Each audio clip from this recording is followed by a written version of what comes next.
Halo, selamat datang di dunia investasiku. Tempat investasi untuk kalian yang sedang menyiapkan masa depan yang lebih baik.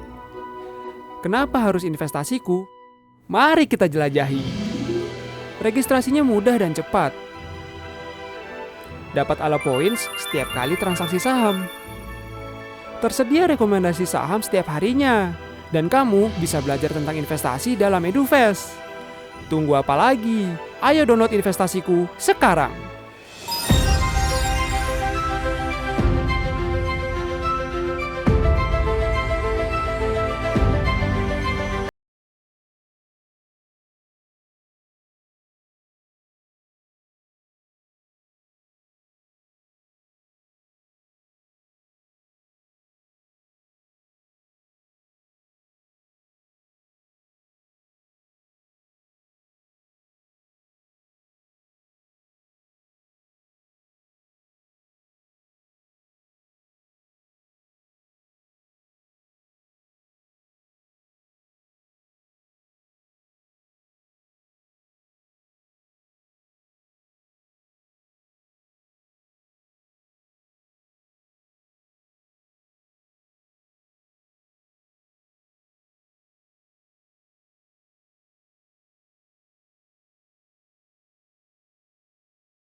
Selamat sore teman-teman investasiku, kawan Visto. Selamat tahun baru 2024. Oke, suara aku dan screen aku sudah muncul ya. Oke, siap. Senang sekali teman-teman kita bisa ketemu lagi di tahun baru dan dengan semangat baru pastinya ya. Nah, perkenalkan saya Cheryl Tanuwijaya dari tim riset investasiku by Mega Capital Sekuritas. Di kesempatan kali ini, saya akan review bagaimana pergerakan market di 2023 dan bagaimana sentimen di 2024. Pastinya kita akan bahas bagaimana prospek pasar saham Indonesia ya, pasar saham domestik di 2024. Lalu kita juga pastinya akan bahas sektor-sektor pilihan dan saham-saham pilihan kayak gitu. Jadi untuk nasabah investasiku dan Mega Capital Sekuritas ini dapat privilege ya teman-teman, layanan support edukasi dan hasil riset dari tim riset investasiku Mega Capital Sekuritas. Jadi produk-produknya bisa teman-teman dapatkan setelah menjadi nasabah ya. Produk kita lengkap, teman-teman bisa buktikan sendiri produk-produk kita ya. Oke, nah kita akan mulai. Oke, aku udah ganti screen. Sudah berubah belum? Sudah ya? Oke, teman-teman kalau ada gangguan teknis atau ada pertanyaan, teman-teman silakan ketik ya di kolom Q&A sehingga kita bisa bahas pertanyaan dari teman-teman ya. Oke, kita sebelum membahas 2024, kita akan review dulu, kilas balik dulu sentimen di 2023 lalu ya, teman-teman. Oke, nah jadi yang pertama, teman-teman, oke, aku annotate dulu ya. Oke, pakai spotlight ya. Oke, nah teman-teman, jadi 2023 itu sentimennya masih kelanjutan dari 2022 ya. Awal-awal kita masih fokus sama kasus COVID, sama kondisi pandemi, tapi di awal tahun 2023 Indonesia sudah resmi masuk ke status endemi ya, seiring dengan kasus COVID yang sudah melanda, yang sudah terkendali, lalu juga vaksinasi tingkatnya sudah tinggi dan sudah lengkap ya. Kasus aktif juga sudah rendah ya. Bahkan sekarang kasus COVID sudah dianggap seperti flu biasa gitu. Oke. Nah, memang awal mulanya dari pandemi memicu kenaikan harga komoditas yang luar biasa kenaikannya ya. Kita ingat betul masa-masa indah di 2021, 2022, harga komoditas energi sangat tinggi. Saham-saham yang berkaitan energi bullish ya. Tanpa kita perlu pusing memilih, kita cukup pilih saham-saham batu bara, minyak saat itu naik luar biasa ya.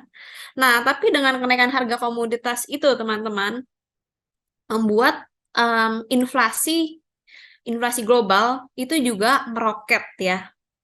Oke, kita bisa lihat perumpamaannya di gambar yang kiri atas. Ini ada Mr. Powell lagi menaiki beruang ya, bear ya. Oke, bear-nya ini pakai baju ada tulisannya ada resesi, ada inflasi, ada rate hikes ya. Itu seperti menggambarkan sentimen di 2023 ya. Di mana market di semester 1 sempat turun 2023 ya karena tiga isu utama tersebut, resesi, inflasi, dan suku bunga yang tinggi.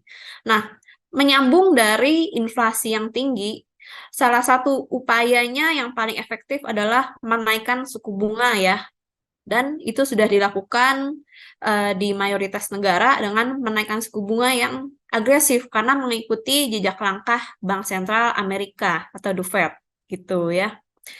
Tapi kenaikan suku bunga yang tinggi, yang cepat, yang agresif itu juga dikhawatirkan bisa memicu resesi gitu ya.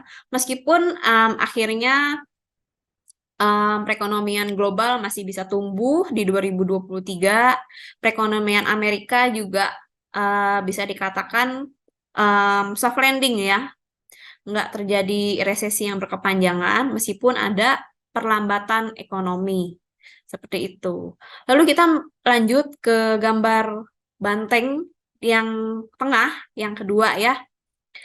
Ini bantengnya kelihatannya lagi bingung ya, karena ada banyak sentimen, yaitu China slowing down ya, perekonomian China kita lihat di 2023 ini masih penuh tantangan, meskipun kasus COVID sudah melandai. Karena kita tahu China ini negara yang strict ya sama zero COVID policy, di mana saat itu diberlakukan saat ada kenaikan ditemukan kasus aktif COVID, China itu melakukan lockdown gitu, yang mana hal itu menghambat aktivitas ekonomi ya. Kita juga tahu China ini negara ekonomi terbesar nomor 2 di dunia ya, sehingga ini sangat mempengaruhi ekonomi domestik juga selain dari kebijakan Amerika kayak gitu ya. Lalu di 2023 dengan adanya perlambatan ekonomi, permintaan minyak mulai turun, harga minyak juga turun ya, harga rata-rata minyak turun dibandingkan tahun sebelumnya, kurang lebih rata-rata di 80 US dollar per barrel ya, meskipun sempat menguat hampir 100 US dollar per barrel saat awal mulanya terjadi ketegangan kembali antara di Timur Tengah, negara-negara produsen minyak. Lalu juga kita lihat ya teman-teman, Eropa juga nggak terkecuali ya, ikut juga sama inflasi yang super tinggi, hyperinflation ya. Lalu juga kita banyak ya lihat sentimen-sentimen yang berulang di gambar bull tersebut. Oke, kita lihat di sebelah kanan ya. Jadi pemulihan ekonomi China ini juga dibayangi sama kebijakan The Fed yang agresif ya. Kita lihat ini seolah-olah fondasi perekonomian China kelihatan seperti kurang kuat gitu ya. Pemulihannya seperti kurang kuat. Kita lihat dibayangi sama kebijakan moneter The Fed yang agresif ya, dengan suku bunga yang tinggi dan cepat kenaikannya. Selanjutnya kita nanti akan bahas lebih lanjut bagaimana sih perlambatan ekonomi Cina lebih detail ya. Lalu diperparah lagi dengan kondisi perlambatan ekonomi tersebut sama adanya perang di Timur Tengah ya antara Israel dan Hamas. Padahal kita tahu di 2022 lalu itu juga ada konflik geopolitik antara Rusia dan Ukraina yang masih belum selesai. Lalu ditambah lagi dengan perang lagi di Timur Tengah ya antara negara produsen minyak tersebut, Israel dan Hamas. Lalu menjelang akhir tahun kita masih galau lagi ya teman-teman antara Jerome Powell ini kembali menaikkan suku bunga atau tidak ya. Itu hampir kegalauan di setiap FOMC meeting, kurang lebih hampir setiap sebulan atau 2 bulan sekali ya di market. Oke, meskipun di akhir tahun kita semua kayak celebrate ya, kayak merayakan akhirnya sesuai perkiraan di akhir tahun tidak ada lagi kenaikan suku bunga The Fed gitu. Oke, nextnya. Nah, kita bahas lebih detail soal inflasi ya, teman-teman. Jadi kita lihat ini ada negara dari Amerika, Eropa, China, Brazil, dan Indonesia. Indonesia yang grafik batang kuning ya, teman-teman. Inflasi kita ini masih data November ya, teman-teman, tapi kita masih di kisaran 2%-an, data Desember juga ya. Jadi ini sudah sesuai dengan target pemerintah di level 2-4% inflasi kita.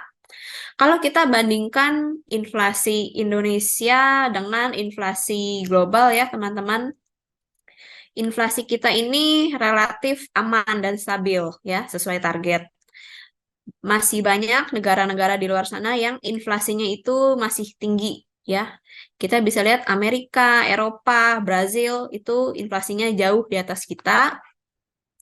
Bahkan China justru bukan inflasi, melainkan deflasi ya teman-teman. Kita lihat minus 0,5% ya consumer price index-nya gitu. Oke, jadi inflasi ini juga suatu tanda dari perlambatan ekonomi, di mana masyarakat di China ini menunda untuk berkonsumsi gitu ya. Khawatirnya mereka masih cemas ya, atau masih trauma seperti saat terjadinya lockdown kemarin ya, saat ekonomi lagi sulit-sulitnya. Jadi mereka memilih saving dibandingkan konsumsi, seperti itu. Oke, nextnya. Nah, teman-teman jadi bisa lihat juga di sini ya, ini grafik perbandingan inflasi Amerika dan suku bunga Amerika ya. Jadi kita lihat inflasi di Amerika di tahun 2022 ini, 22 lalu ya, sempat level tertingginya tuh sempat ke level 9,1%. Itu rekor tertinggi bahkan lebih dari 40 tahun. Ya. Sehingga kita lihat untuk merespon inflasi yang naiknya signifikan tersebut ya, secara menyusul suku bunga juga dinaikkan secara signifikan. Seperti itu ya. Di 2022 awal di 0,25% ya. Bahkan sekarang sudah di 5,5% suku bunganya gitu. Nah, jadi kenaikan suku bunga ini memang lumayan mengejutkan pasar gitu ya, teman-teman. Oke, nah proyeksi inflasi untuk tahun 2024 ya. Kita lihat dari berbagai sumber ya, teman-teman. Kita lihat inflasi ini mayoritas inflasi global itu akan cenderung turun ya. Baik dari konsensus inflasi di Bloomberg maupun proyeksi dari IMF, keduanya sepakat kalau kecenderungannya di 2024 itu turun seperti itu ya. Oke, kita lihat di Amerika diperkirakan baik dari Bloomberg maupun IMF akan inflasi di level 2,8-2,7%. Lalu Eropa akan ke level 2,7%, bahkan kalau menurut Bloomberg. Kalau di IMF inflasinya di 3,3%. Setidaknya dua-duanya ini sepakat ya akan turun dibandingkan level saat ini di 5,6% gitu ya. Lalu kalau China kita lihat ini proyeksinya masih belum deflasi ya teman-teman. Jadi kalau di 2024 diperkirakan inflasinya akan kembali naik ya. Jadi sudah tidak dalam kondisi deflasi, di mana ini bagus ya, berarti ada tanda pemulihan ekonomi di China, ada harapan. Lalu kalau di versinya IMF juga ya, ini inf- inflasi China juga sama ya, di bawah 2% tapi sudah positif. Lalu kalau untuk di Indonesia ya teman-teman, inflasi kita diperkirakan akan ada di level 2,5 sampai 2,9%. Ini versi IMF dan Bloomberg gitu ya. Tapi proyeksi tersebut artinya masih dalam range BI ya, teman-teman, di level 2 sampai 4%. Kayak gitu. Oke. Nah, inflasi yang stabil dan cenderung turun ini juga jadi sentimen positif nih, teman-teman, untuk pasar saham kita gitu ya. Nah, sekarang kita mau lihat nih, teman-teman, disparitas atau selisih antara suku bunga Indonesia, Bank Indonesia, dan suku bunga The Fed atau Bank Sentral Amerika ya. Ini sangat berpengaruh sama nilai tukar rupiah ya, teman-teman. Jadi kita lihat di sebelah kiri ini ada perbandingan suku bunga bank sentral dari berbagai negara. Ada Bank Indonesia, ada The Fed. Kita lihat yang garis biru ini adalah BI ya, di level 6%. The Fed yang warnanya hitam di level 5,5%, selisihnya 0,5% gitu ya. Jadi semakin ke sini semakin sempit nih selisihnya ya, teman-teman. Oke. Dan hal itu juga terjadi bukan hanya antara Bank Indonesia dan The Fed, kita lihat ya.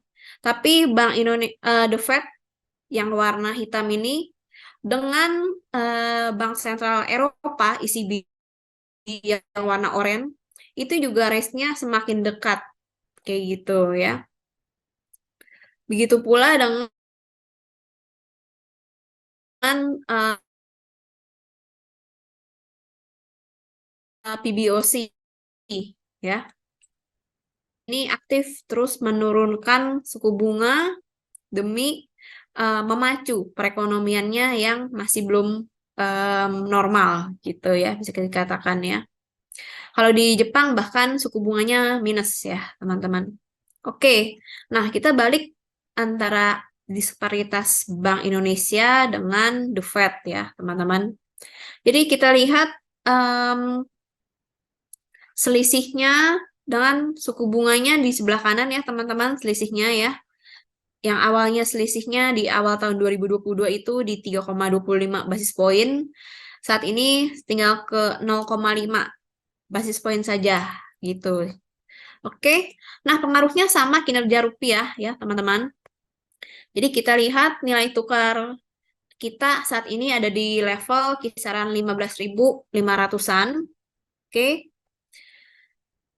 Proyeksi kalau dari Bloomberg 2024 kita ada di level 15.000 untuk USD IDR gitu. Jadi ada potensi rupiah menguat ya.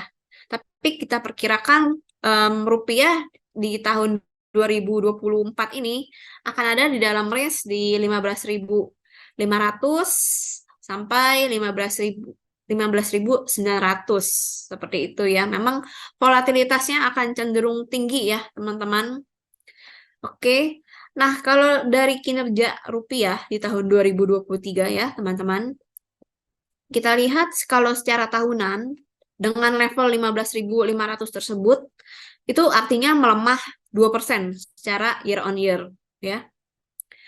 Kalau secara 6 bulan 6 month ya, rupiah itu di bulan Desember di 15.500 itu penutupan dia menguat 2,6%. Tapi kalau dalam jangka pendek lagi 3 bulan itu masih inline sama pelemahannya dalam 1 tahun masih negatif ya. Jadi rupiah masih melemah. Volatilitas inilah yang membuat time frame tertentu menunjukkan kinerja yang berbeda gitu. Tapi kecenderungannya sama ya. Dalam 2023 rupiah relatif melemah dibandingkan US dollar. Seperti itu. Oke, nah kita masuk teman-teman ke proyeksi suku bunga ya teman-teman.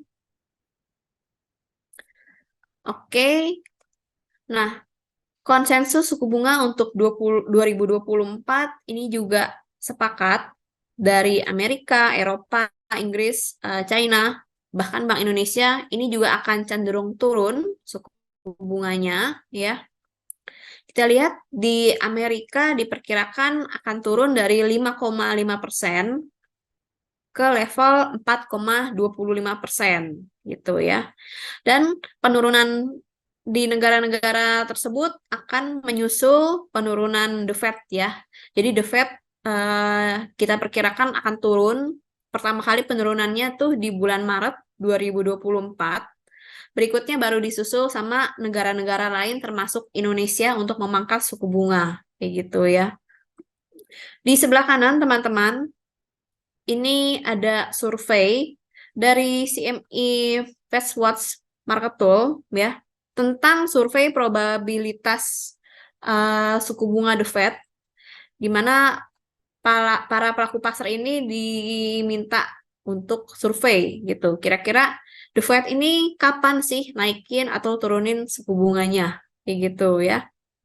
Nah, kita lihat dari survei tabel yang sebelah kanan, untuk untuk pemangkasan suku bunga sebesar probabilitas 72%, ini terjadi di 30 Maret 2024 gitu ya.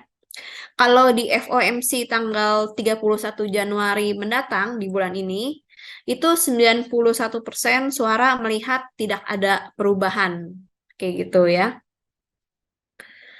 Jadi kalau untuk pemangkasan pertama sepakat ya market 72%, jadi di atas 50% ya. Mayoritas pasar melihat suku bunganya akan dipangkas sebesar 25 basis point setiap kali pemangkasan ya. Lalu ada juga yang melihat pemangkasan baru terjadi di bulan Mei gitu ya. Dan semakin akhir 2024 potensi pemangkasannya itu semakin yakin gitu ya teman-teman. Kita lihat probabilitasnya di September, November, dan Desember ini probabilitas pemangkasannya hingga 100%. Kayak gitu ya. Secara overall ya teman-teman, kita lihat kita setuju ya kalau The Fed memang di 2024 ini setidaknya akan memangkas suku bunga 3 kali gitu. Bahkan bisa sampai 5 kali. Memang yang lebih disukai pasar tentu semakin banyak pemangkasan suku bunga The Fed ya. Oke, kita beralih ke ke slide berikutnya. Teman-teman yang ada pertanyaan atau mau konsultasi portofolio juga boleh, silakan ya teman-teman. Oke, ya. Tadi kita sudah singgung tentang perlambatan ekonomi Tiongkok atau China ya, teman-teman. Jadi ini sebelah kiri saya kasih lihat dari IMF ya datanya. Oke, data dari IMF ya teman-teman menunjukkan kalau memang investasi properti China itu mengalami perlambatan ya. Kita lihat pertumbuhannya bahkan minus gitu ya. Baik dari penjualannya maupun harganya itu turun gitu ya. Ini grafik yang pertama, yang paling atas. Lalu kita beralih ke masalah tenaga kerja ya di Amerika ya. Oke. Nah, kita lihat teman-teman grafik yang nomor 2 yang di bawah ya. Jadi ini menunjukkan kalau unemployment rate di usia produktif khususnya 16 sampai 24 tahun itu meningkat ya secara signifikan nih di tahun 2023. Memang kecenderungannya naik dalam beberapa tahun terakhir setelah pandemi. Tapi di 2023 ini naiknya signifikan kayak gitu ya. Lalu kalau kita lihat urban unemployment rate di usia 25 sampai 59, jadi usia-usia yang adult ke adult ya, teman-teman. Ini cenderung turun ya. Kalau urban unemployment rate yang usia global ya, yang warna hitam, ini juga seirama seperti yang 25 sampai 59 tahun seperti itu ya. Secara umum kita lihat tingkat penganggurannya ini masih dalam level yang tinggi, meskipun dalam 2023 ini cenderung turun gitu ya. Oke, nah teman-teman, jadi kita sempat menyinggung soal properti di China ya, di mana di sana ada terjadi kredit macet, bahkan perusahaan properti raksasa di China itu banyak yang bertumbangan gitu ya. Jadi ini hal yang penting yang signifikan mempengaruhi perekonomian China karena porsinya itu besar ya teman-teman, investment di properti aset China ya. Ini jadi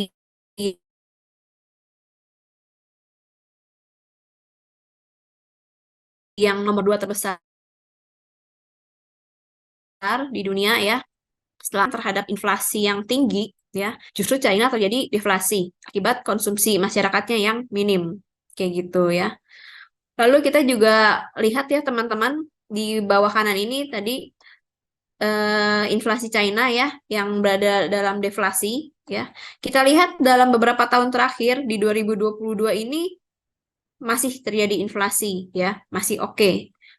Meskipun menjelang akhir tahun 2022 kita lihat grafiknya semakin lama semakin turun hingga akhirnya di 2023 ini China masih struggling di posisi deflasi kayak gitu. Berikutnya kita ke sentimen berikutnya ya teman-teman. Jadi 2024 ini ya teman-teman, memang tahun pemilu bukan hanya di Indonesia, tapi juga di kondisi global ya teman-teman.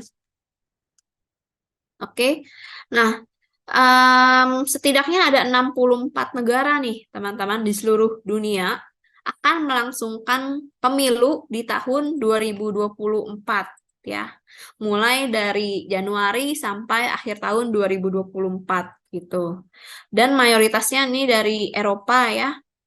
Dan dengan banyaknya negara yang melangsungkan pemilu ya, ini sangat berpengaruh ya terhadap populasi dunia tuh hampir separuh ya, tepatnya di 41% gitu ya.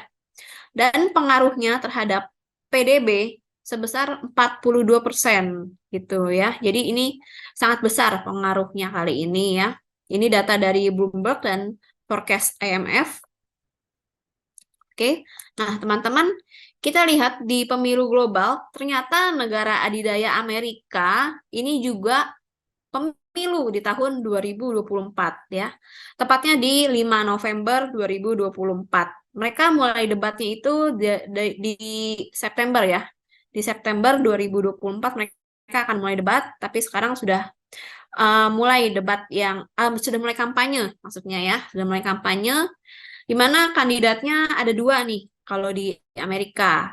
Yang incumbent yaitu Presiden Joe Biden dan kedua Presiden Donald Trump.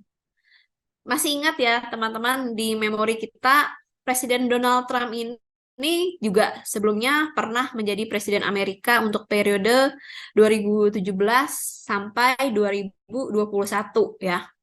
Dan saat itu di 2018 terjadi sengitnya perang dagang antara China dan Amerika seperti itu ya. Jadi pemilu di Amerika ini akan sangat berpengaruh pada konflik geopolitik. Kenapa? Karena kedua calon presiden ini memiliki pandangan yang berbeda nih, punya dukungan yang berbeda ya terhadap negara-negara pilihannya gitu ya, negara-negara kerabat sahabat Amerika ya. Lalu pastinya juga sama hubungan bilateral AS, Amerika dan China. Kalau kita perhatikan berita-berita akhir-akhir ini di 2023, kita lihat Presiden Joe Biden lumayan mulai menjaga hubungan yang harmonis dengan China gitu. Sedangkan kalau Presiden Trump, kita lihat dia lebih agresif ya, lebih defensif tepatnya sama China gitu. Dan kita juga masih ingat soal konflik AS China waktu 2018 itu juga lumayan mengguncang market kita, meskipun kondisinya di luar Indonesia, ya. Oke, nextnya, oh ya teman-teman, dan aktivitas pemilu ini juga membuat pelaku pasar bersikap wait and see ya, sama kebijakan-kebijakan pemimpin yang ada. Oke, teman-teman, kita lihat ini kalau kita beralih ke pemilu Indonesia, ya. Kita lihat kalau di Indonesia ini ada 3 ya calonnya. 3 kandidat, yaitu nomor 1 Pak Anies dan Pak Muhaimin. Kandidat nomor 2 Pak Prabowo Gibran. Yang ketiga Pak Ganjar dan Pak Mahfud, ya. Ini saya lampirkan data dari CNN Indonesia di sebelah kiri grafiknya. Ini survei dari berbagai lembaga survei supaya fair ya, teman-teman. Jadi data ini juga diambil per tanggal 23 sampai 24 Desember 2023. Jadi ini data terbaru ya, teman-teman. Dari 5 lembaga survei ini ya, teman-teman, kita lihat memang 40% lebih Pak Prabowo dan Gibran ini mengungguli capres-cawapres yang lain ya, kita lihat ya. Tapi kita juga perlu ingat, teman-teman, yang di sebelah kanan ini saya lampirkan dari Mahkamah Konstitusi Republik Indonesia. Syarat calon terpilih yang sah itu harus punya suara minimal 50% ya. Dengan sedikitnya 20% di setiap provinsi yang tersebar di Indonesia, kayak gitu. Ya. Jadi dengan kondisi survei seperti ini, kita bisa menyimpulkan kalau kemungkinan besar pemilu kali ini akan terjadi 14 Februari bulan depan ya, 2024. Teman-teman kita semua jangan lupa ikut berpartisipasi gunakan hak-hak pilih. Oke, pemilu putar ke semester 1 ya, teman-teman, untuk 2024 gitu. Jadi pemilu 1 putaran saja itu sebenarnya lebih disukai sama pasar ya. Karena cepat memberikan kepastian siapa nih pemimpin berikutnya, kebijakannya apa. Seperti itu. Oke, 2 putaran ini akan membuat volatilitas pasar yang tinggi ya, teman-teman. Tapi volatilitas yang tinggi sebenarnya kan itu yang disukai sama trader ya, sama investor. Oke, dibandingkan marketnya sepi, datar-datar aja. Justru itu di situ peluangnya ya, teman-teman. Oke. Jadi kalau kita lihat ya, teman-teman, memang di 2024 ini diperkirakan volatilitas tuh akan terjadi lebih signifikan di semester 1 2024. Di semester kedua 2024 itu market akan cenderung lebih stabil, cenderung Oke, kita beralih ke slide berikutnya. Ini saya lampirkan ya teman-teman data historis ya. Memang kalau kita lihat di grafik yang sebelah kiri ya teman-teman, kita lihat tahun 2023 ini memang kredit itu masih bertumbuh ya teman-teman ya, yang garis warna merah oranye ini ya. PDB juga masih bertumbuh terus ya di Indonesia. Lalu kalau kita perhatikan teman-teman, dari waktu ke waktu memang kredit ini pertumbuhannya agak melambat gitu ya. Meskipun bisa kita lihat juga, meskipun melambat masih di atas rata-rata 5 tahun pertumbuhan kreditnya gitu ya. Kita lihat lagi juga indikatornya, big banks, bank-bank besar itu bullish ya di 2023. Lalu membagikan dividen juga besar-besar, jumbo ya. Nah, kalau kita lihat yang sebelah kanan ya, teman-teman, ini pertumbuhan PDB dan kredit di tahun pemilu ya. Ini kita melihat 4 kali pemilu ya, teman-teman, yang saya kotak warna hijau nih. Oke, jadi ini perbandingan PDB dan kredit di tahun pemilu. Oke, nah jadi dari 4 kali pemilu ada 3 kali pemilu yang menunjukkan penurunan PDB ya, 2014, 2019 gitu ya. Kita lihat teman-teman, memang kalau aktivitas pemilu berdasarkan data tersebut ya, aktivitas pemilu tidak secara langsung berdampak signifikan ya di tahun penyelenggaraan pemilu, tapi lebih didorong sama sentimen global di tahun-tahun tersebut gitu ya. Lalu kita lihat juga di tahun-tahun setelah terjadinya pemilu ya teman-teman. Ini kita lihat di 2005, 2004 kan cenderung turun ya. Di 2015, di 2015 ya. Di 2020 pengecualian ya teman-teman karena ada pandemi ya. Kita lihat ini setelah tahun pemilu dilakukan ya, itu akan muncul respon positif dari pasar nih teman-teman. Jadi kayak semacam euforia menyambut pemimpin dan kebijakan baru gitu ya. Kita lihat bursa saham cenderung bergelora di tahun setelah dilaksanakannya pemilu kayak gitu. Oke. Nah, kita masuk ke proyeksi PDB 2024 ya, teman-teman. Oke. Masih aman ya teman-teman, belum ada pertanyaan. Kalau ada pertanyaan boleh silakan ya. Oke, teman-teman yang pertanyaannya mau WA di grup nasabah juga boleh ya, silakan ya. Nanti disampaikan ke relationship manajernya. Oke, nah teman-teman ini ada beberapa sumber ya dari World Bank sama dari konsensus Bloomberg tentang proyeksi PDB global ya. Kalau dari World Bank dulu ya, yang pertama ya. Kita lihat untuk tahun 2024 yang warna abu-abu ya. Secara overall pertumbuhan ekonomi global, ekonomi dunia itu cenderung masih ada peningkatan. Meskipun kenaikannya nggak terlalu signifikan untuk 2024 ya.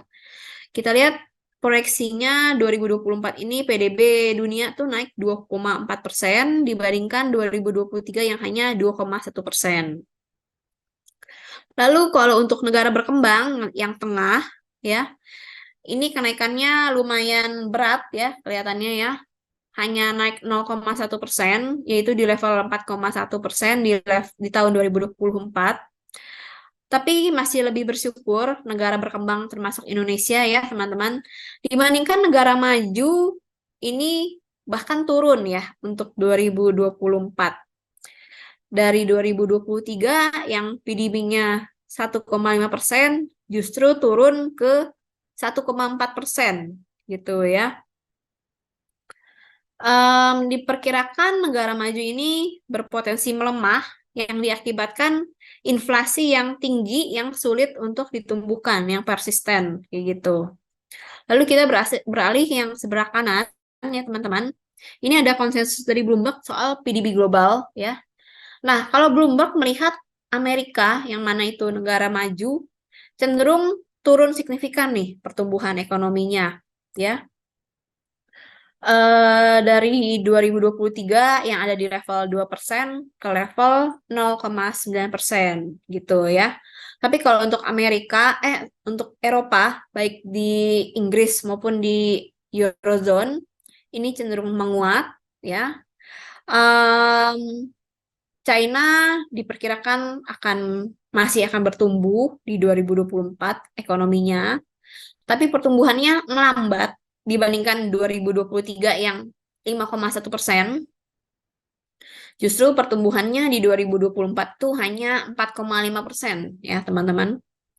Kalau konsensus Bloomberg melihat proyeksi PDB Indonesia stagnan di 5% ya. Oke, tapi kita ada beberapa versi ya teman-teman kalau untuk proyeksi PDB Indonesia ya. Kayak pemerintah kita juga melihat pemerintah optimis bahkan ya menetapkan target PDB 2024 itu di level 5,20%. 5,20% ya, 5,2%. Meskipun target ini lebih rendah daripada target awal di 2023, tapi target 2024 tersebut masih lebih tinggi dibandingkan revisi target 2023 di level 5% gitu. Oke. Teman-teman, kita beralih ke slide berikut ya. Jadi kalau kita bandingkan ya teman-teman, PDB di berbagai negara ya. Ini di negara-negara yang berkembang yang kita bandingkan. Sorry. Oke, Rusia, Afrika Selatan, Brazil, Indonesia, Turki, ini masih positif ya. Tapi kondisinya di Argentina justru negatif ya, justru masih resesi kayak gitu ya. Ini kondisi di 2023 ya, teman-teman. Nah, ini ada beberapa proyeksi pertumbuhan ekonomi Indonesia ya dari berbagai survei.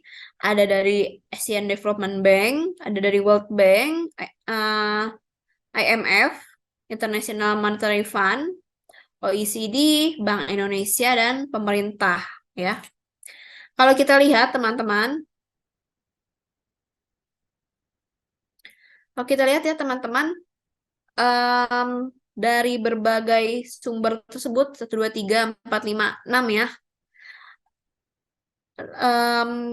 ada 3 ya yang melihat Indonesia di 2023 ya 2024 itu akan cenderung meningkat gitu ya pertumbuhan ekonominya.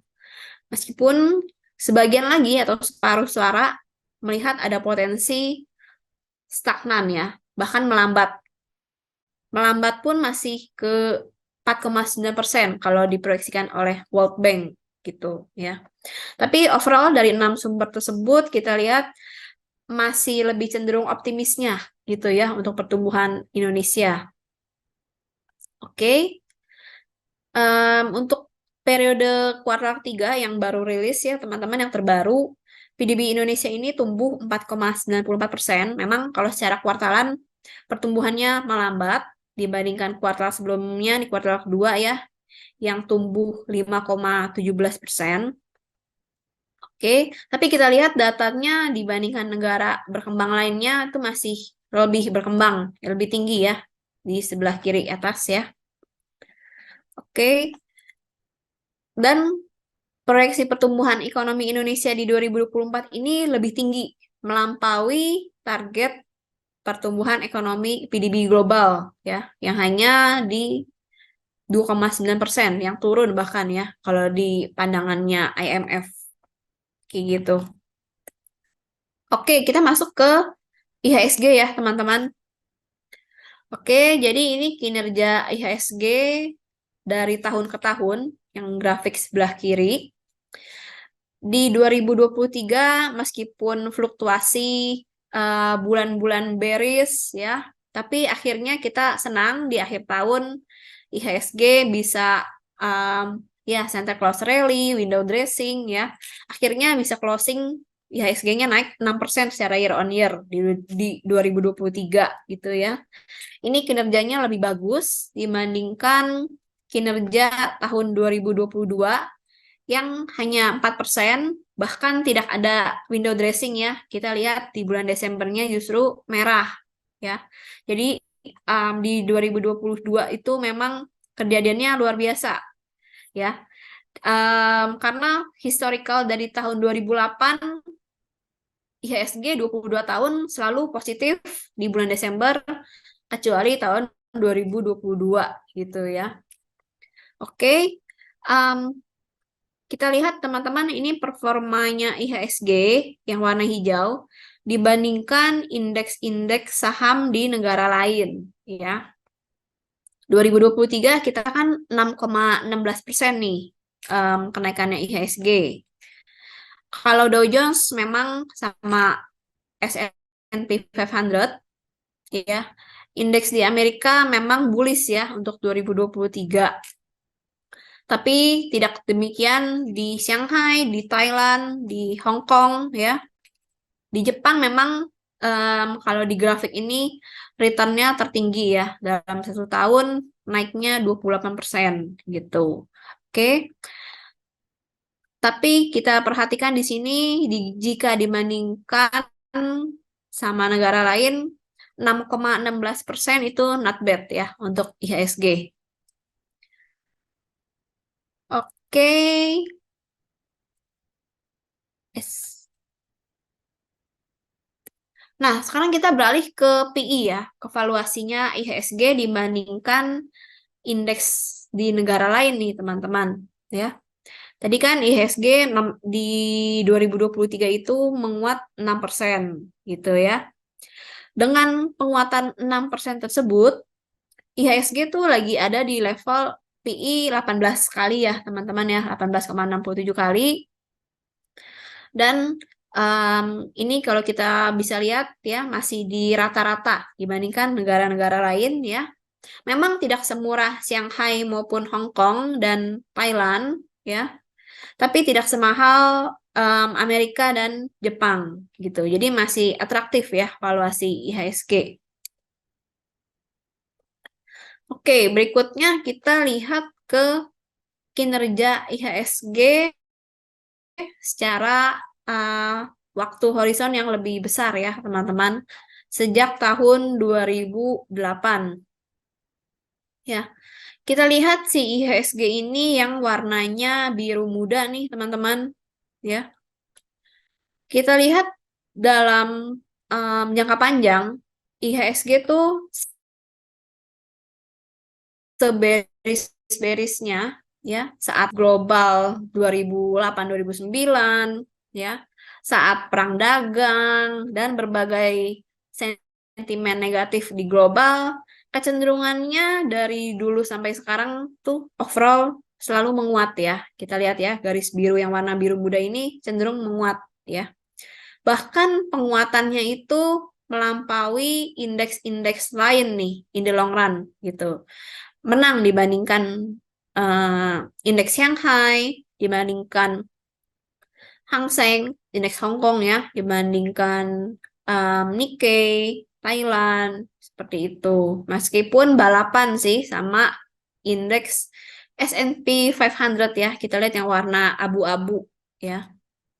Tapi kalau teman-teman sebagai investor jangka panjang, harusnya melihat grafik ini tenang deh ya, kalau investasi di saham. Nggak perlu khawatir selama saham yang dipilih valuasinya betul, valuasinya murah, atraktif, prospeknya maju, punya mimpi yang besar, ya, punya rencana jangka panjang, ya, dan bisa dibuktikan dengan performa yang konsisten. Nggak hanya 1-2 periode, tapi setidaknya ada pertumbuhan 3-5 tahun terakhir.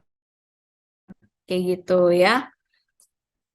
Oke, nah kalau kita bedah lebih lanjut nih, teman-teman, soal kinerja sektoral di tahun 2023 ya. Tadi kan secara umum IHSG-nya. Lalu kita sekarang beralih ke indeks sektoral nih, teman-teman. Kita lihat yang menjadi pahlawan atau penopang IHSG untuk tahun 2023 ini dari indeks infrastruktur ya, yang warnanya biru nih. Infrastruktur secara sektoral year on year menguat 80%. Wah, signifikan sekali ya, teman-teman. Oke, lalu disusul sama barang baku, lalu yang ketiga sama keuangan. Jadi, udah saya katakan keuangan di tahun 2023 ini bullish ya, teman-teman. Karena kinerjanya juga ciamik ya. Oke, kalau kita beralih ke top losernya sektoral, IHSG itu yang melemah paling signifikan ya, teman-teman, adalah teknologi. Ini melemah 14% ya. Lalu yang pelemahannya paling signifikan ya adalah dari kesehatan, melemah 12% ya.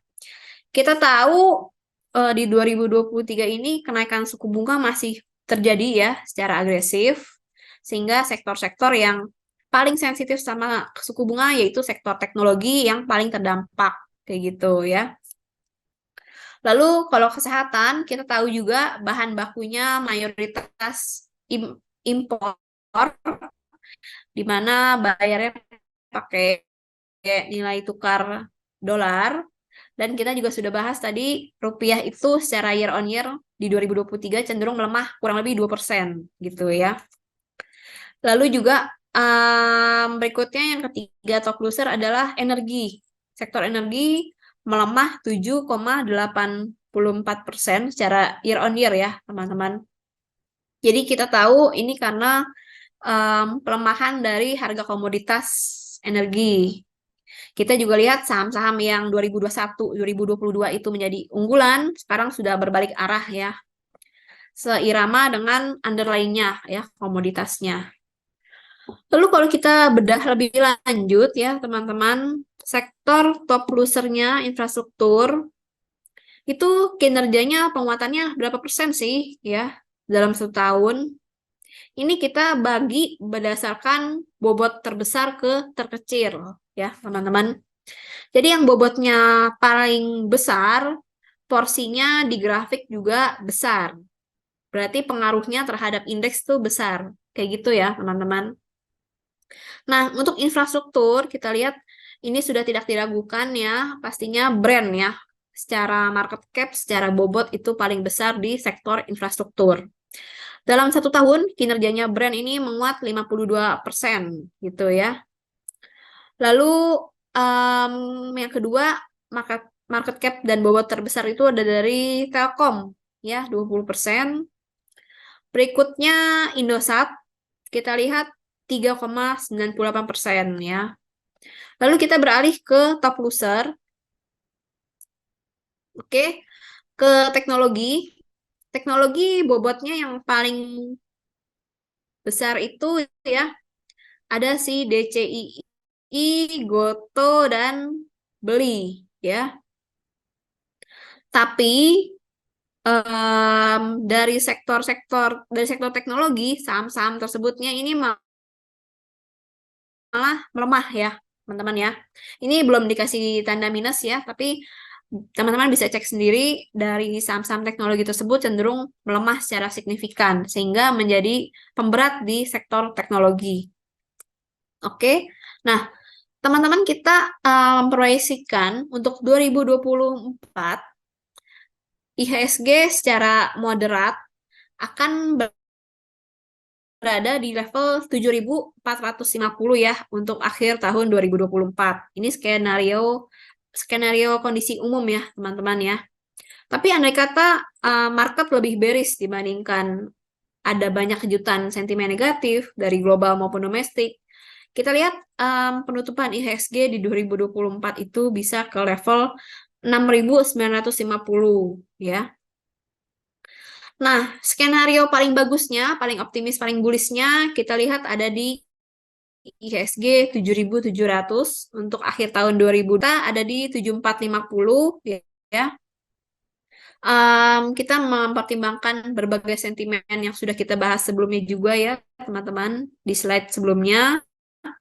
Asumsi kita di 7.450 ini dengan asumsi PI ada di 13 kali atau di area -1 standar deviasi di bawah rata-rata. Jadi masih atraktif ya.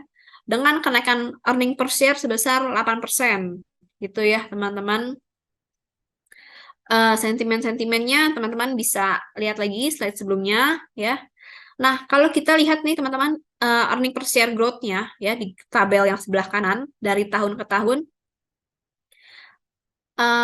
memang fluktuatif ya pertumbuhannya ya. Kalau kita lihat dalam jangka 5 tahun terakhir ya. Tapi kalau kita tarik rata-rata CAGR-nya dalam 5 tahun terakhir itu pertumbuhan EPS-nya kurang lebih di 7% kayak gitu ya. Meskipun bisa juga turun, bisa naik, tapi overall rata-ratanya di kisaran 7,5% gitu. Jadi kita melihat tahun 2024 ini IPS-nya akan naik 8% dengan target moderat 7.450 ya. Nah, kita masuk ke sektor pilihan nih, teman-teman ya. Oke. Sektor pilihan ya. Yang pertama keuangan. ya. Kita inline sama proyeksi Bank Indonesia, kan target kredit secara tahunan 2024 ini berada di level 10 sampai 12%. Bahkan angka tersebut lebih tinggi daripada perkiraan target di 2023 ya, yang di 9 sampai 11%. Jadi masih ada potensi peningkatan kredit, meskipun peningkatannya ini relatif terbatas nih teman-teman, karena kan udah high base effect ya dari tahun lalu ya, gitu. Oke, um, kalau kita lihat ini juga ya secara data di sebelah kiri grafik ya, kredit dari kuartal ke kuartal masih terus bertumbuh ya, meskipun di kuartal kedua dan ketiga ini pertumbuhannya mulai stagnan ya. Lalu kalau untuk saham pilihan, kita unggulkan kalau dari 4 big banks ya teman-teman, kita pilih utamanya tuh Bank BRI, BCA, Bank Mandiri, dan Bank BNI. Untuk saham-saham bank digital ya, mungkin ada pertanyaan nih dari grup ya. Kalau saham bank digital ya teman-teman, kita lihat memang kalau secara teori ya, tahun 2024 ini harapan besar kalau suku bunga akan dipangkas bahkan sampai 6 kali ya. Itu memang menguntungkan saham teknologi dan bank digital ya juga termasuk ya. Karena kita tahu bank digital itu kan bersaing ya sama bank konvensional dengan memberikan em, suku bunga deposito yang tinggi di atas rata-rata. Sehingga dengan penurunan suku bunga yang akan dilakukan itu bisa menguntungkan untuk bank digital. Jadi dia nggak perlu membayar em, biaya lebih mahal lagi ya untuk bunga deposito tersebut. Kurang lebihnya simpelnya seperti itu. Nah, teman-teman, untuk versi lengkap dari report market outlook ini yang lebih rinci ya, kita breakdown BRI, BCA, Mandiri, Bank BNI, teman-teman bisa minta ke relationship manager masing-masing ya di grup ya, bisa kontak ya ke salesnya masing-masing. Itu ada versi lengkap uraiannya ya. Oke. Berikutnya sektor pilihan yang kedua nih teman-teman, ada konsumen primer ya.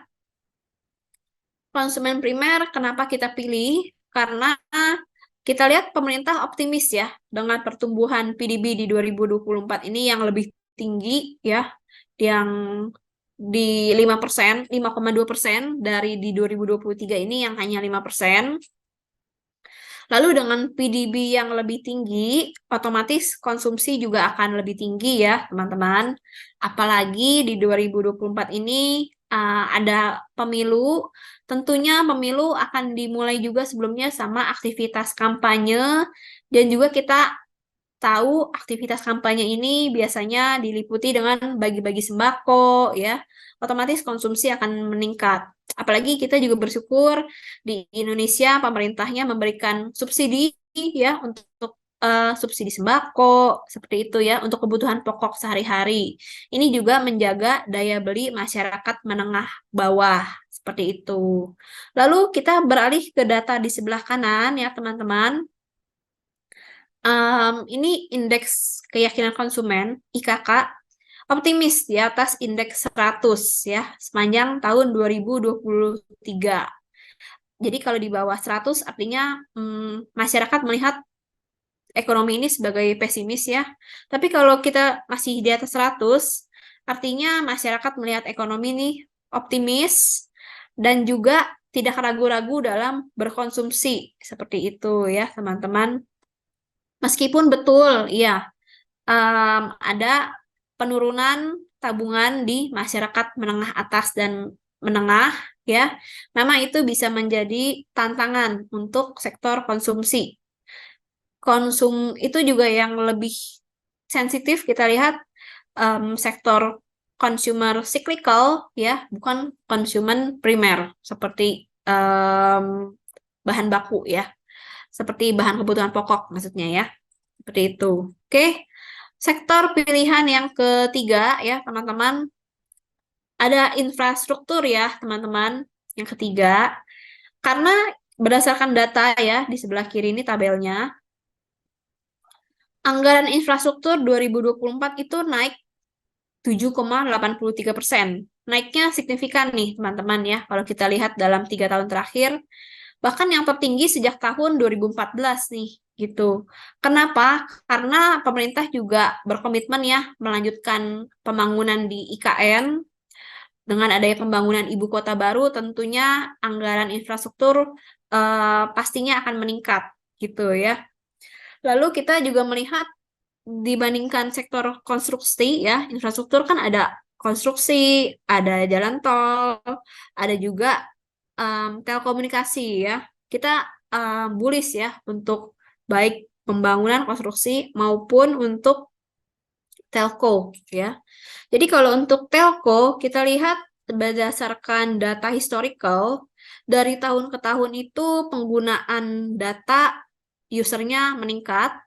Apalagi juga tahun 2024 ini ada pemilu, ada kampanye, tentunya penggunaan data berpotensi meningkat. Dan secara historical di tahun-tahun pemilu terjadi demikian, kayak gitu. Oke, em, dah. Oke, sudah selesai ya, teman-teman. Oke, aku mulai bahas pertanyaan dari grup ya, teman-teman. Oke, baik, ada pertanyaan atau komentar ini ya. IHSG menguat 6% lebih ditopang sama saham-saham yang baru IPO, yang punya bobot besar. Ya, setuju sih teman-teman. Memang kalau kita lihat ya, berdasarkan data, penguatan IHSG agak cenderung punya selisih yang jauh sama LQ45 ya. Tadi kita lihat IHSG menguat 6,16% dalam 1 tahun. Sedangkan indeks LQ45 yang selama ini menjadi penopang IHSG hanya menguat kurang lebih 2%-an, kayak gitu ya. Memang juga kalau secara bobot kita lihat dengan adanya saham-saham IPO baru ya, ini membuat IHSG bergelora. Dan pastinya sebagai trader, sebagai investor, pasti teman-teman juga udah pesta cuan ya dari emiten-emiten tersebut ya yang naiknya signifikan dalam 1 tahun. Kayak gitu.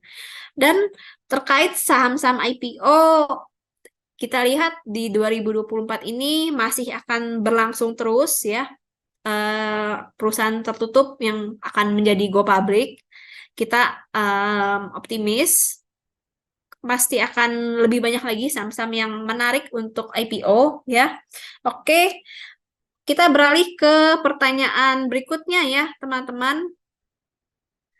Tips untuk memilih saham IPO yang calon beggar. Oke. Ya, memang awal tahun harapannya cari saham yang beggar ya, teman-teman. Tapi kalau kami cermati di market ya, dibandingkan susah-susah cari saham beggar, biasanya kan saham-saham beggar ini fluktuasinya juga sangat amat tinggi, kayak gitu ya. Lebih baik kita cari saham-saham yang liquid, yang volumenya tinggi, ya. Mungkin yang teman-teman pemula bisa lebih fokus di saham-saham LQ45 atau Kompas 100, ya.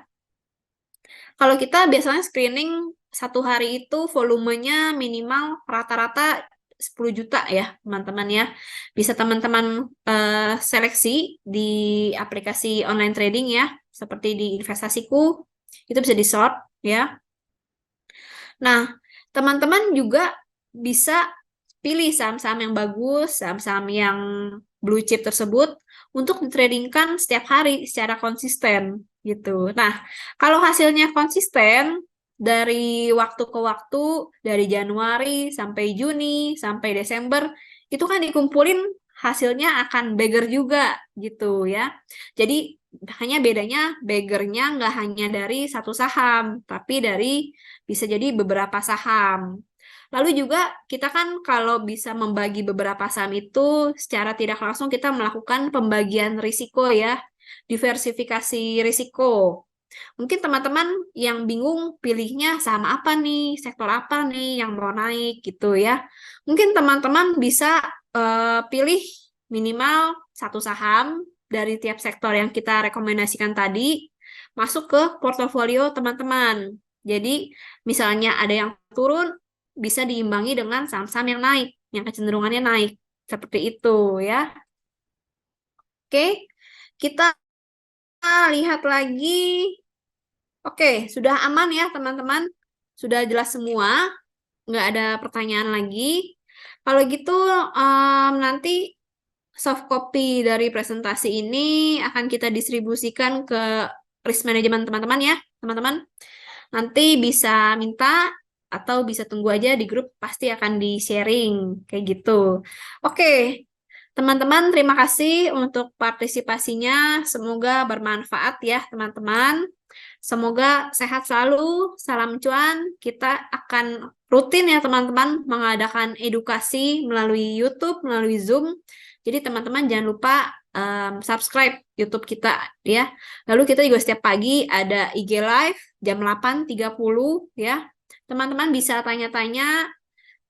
Lalu untuk dapatkan semua fasilitas lengkap dari tim riset, ya dari tim riset investasiku, teman-teman bisa gabung jadi nasabah investasiku ya. Nanti kita akan supply segala data dan rekomendasi laporan segalanya untuk teman-teman. Oke, terima kasih teman-teman untuk partisipasinya, untuk waktunya. Kita ketemu lagi di lain kesempatan. Oke, see you.